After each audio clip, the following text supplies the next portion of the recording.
Welcome to this short brief on the EPON report on the effectiveness of the United Nations African Union Hybrid Operation in Darfur, or UNAMID. My name is Ralph Mamiya. I am one of the co-authors of the report, and I'd like to walk you through a few issues today. First, the key dynamics, the key lessons, and then some thoughts looking ahead to the future of Sudan and the lessons of UNAMID for future operations. First, on a few points on methodology, because I do think this was an interesting assessment in the EPON panoply. We visited Sudan in January of this year, a unique time in Sudan's history, a unique opportunity to see a peacekeeping mission that was on its way out, but was also dealing with a huge number of challenges in country and undergoing an interesting transition.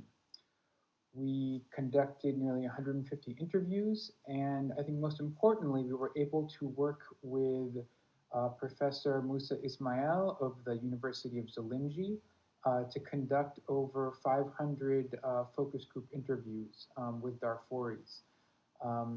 This was made possible through the support of the Foca Bernadette Academy, for which we are grateful. Now some key dynamics. First, as those of you familiar with UNAMID in Sudan will well know, host state consent and cooperation was a key element in the mission's history. UNAMID deployed in a politically charged atmosphere, and the government obstructed the mission at nearly every turn, denying visas, holding items in customs, and restricting movement.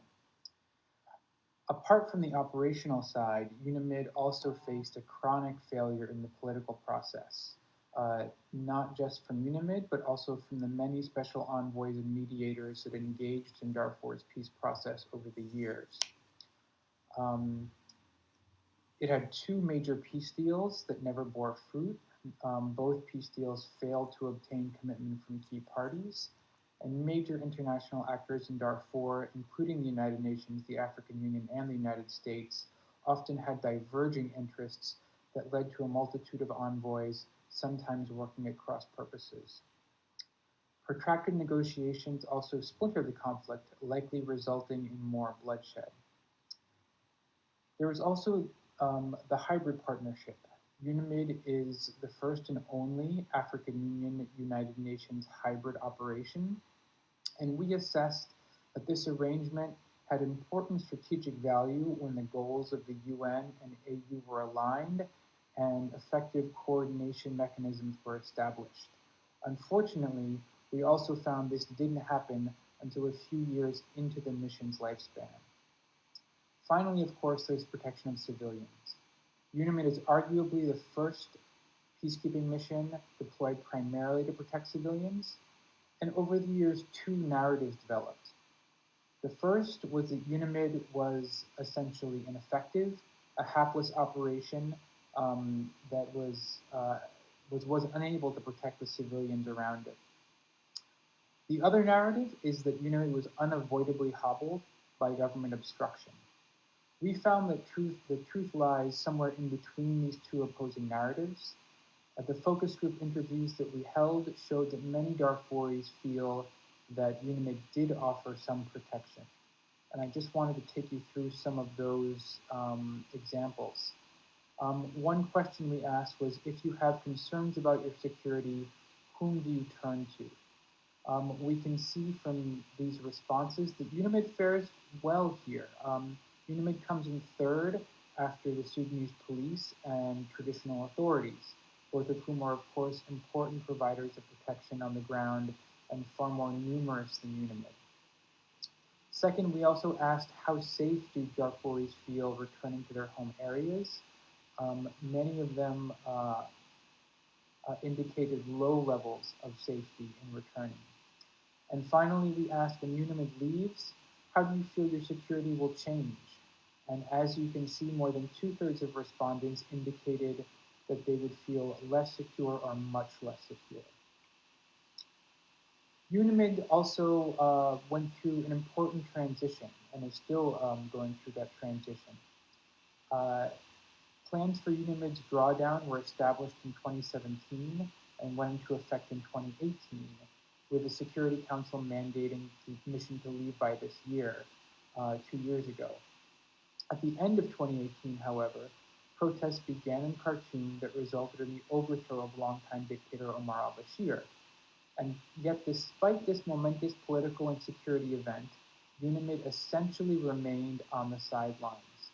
The Security Council provided no new tasks to UNAMID and maintained the mission's scheduled departure despite a fundamental change in circumstances. We assess that council members lost sight of the end state and became focused on an end date for UNAMID. At the same time, the mission's transition plan established important coordination mechanisms for peace building with the UN country team. This mechanism, called the State Liaison Function, established peace-building presences in which UNAMID staff and UNAMID's assessed peacekeeping budget was transferred to UN country teams to scale up their capacity in key areas. This may seem like a small and even common sense approach, but it's the first time this has been done in UN peacekeeping. It's an important initiative that should be built upon in the coming months. Now, on lessons, we drew 3 key lessons from UNAMID's experience. First, politics must not only be primary, but must also be coherent. A unified political vision, not only from the Security Council, but also from key political actors, such as the African Union and important bilateral member states, is required in a complex political context. The sometimes differing agenda of these key actors resulted in lost opportunities, especially early in the Darfur conflict. And second, peacekeeping operations must remain true to the people-centered approach highlighted by the high-level independent panel for peace operations 5 years ago. Too often, we see mission leaders accept elite bargains in the interest of short-term political success. These moves can cost the mission legitimacy and credibility in the eyes of the people it is meant to serve. Even where missions have short-term goals, they need to consider their credibility and the UN's long-term credibility. Arguably, UNAMID's failure to do this is why it has been so easily sidelined in current events. The transition and drawdown of the mission are also important processes, but they must adapt to changing concerns. The Council must focus on end states rather than end dates. Now, looking ahead. First, the effects of Sudan's political revolution is still being felt. Violence in Darfur has increased since the fall of al-Bashir. The new political dispensation has made one of the most notorious Darfuri generals, a leader of the former Janjaweed, one of Sudan's most powerful people. And beyond elite politics, we see new local dynamics in Darfur that warn of increased violence.